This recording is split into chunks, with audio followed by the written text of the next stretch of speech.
Karibuni to Aroma of Zanzibar's kitchen. Today we are going to be making cream cheese. Yes, a beautiful cream cheese right at home. So, in my pot over here, I've added 1 gallon of fresh milk. You can use pasteurized or non-pasteurized milk, but you want to use whole milk with full fat if you want to have a nice and creamy cream cheese.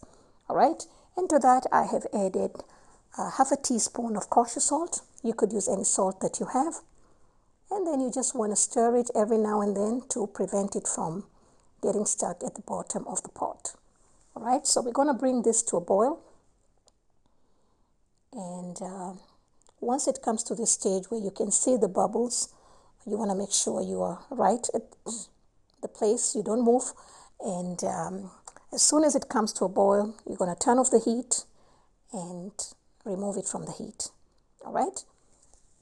I have used total of half a cup of lemon juice. You could use lime or you could use white vinegar. All will work. So I've started with a quarter cup. Just stir to mix it. And then I added the other quarter cup.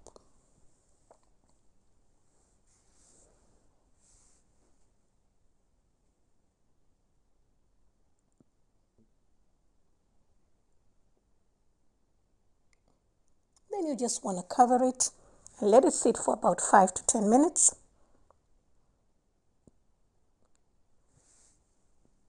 And once that's done, you see that it has separated to a cheese and whey. And now we are going to strain it. Sometimes you'll get big chunks, that's fine.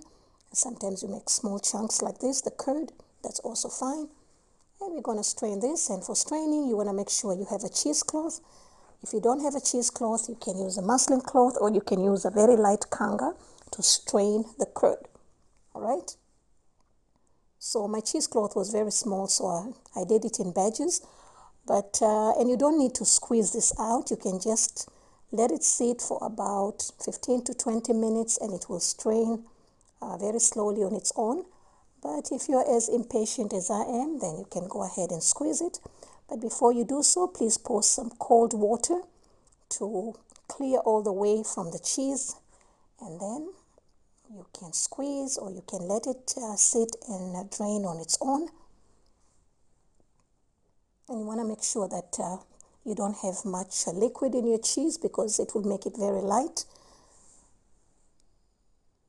Yeah, so that's about it. And then we're going to put it in the bowl. Then I continued with the rest until I finished all the cheese. Then we're going to have the cheese or the curd and the whey.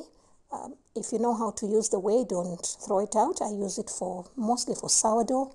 Then you're going to start blending. You can put this in the blender or in the food processor, but I'm using a hand mixer. Now, if it is very, very thick, then you can add maybe a tablespoon of the whey to make it light. Now, remember, the more fat you have in the milk, the more creamier your cream cheese is going to be.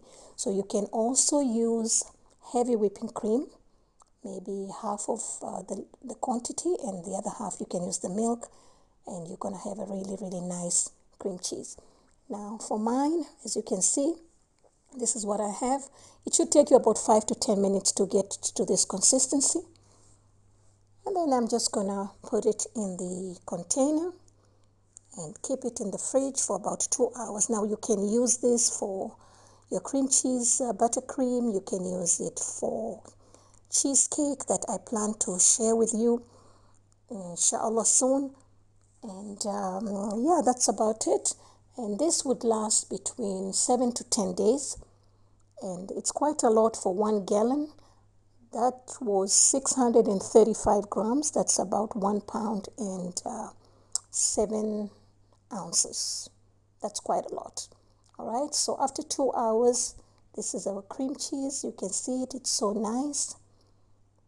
I was so excited to make this recipe with you because I know that a lot of my followers in Africa do not have access to cream cheese buttercream. Anyway, thank you so much. For more recipes, please visit me at Aroma of Zanzibar.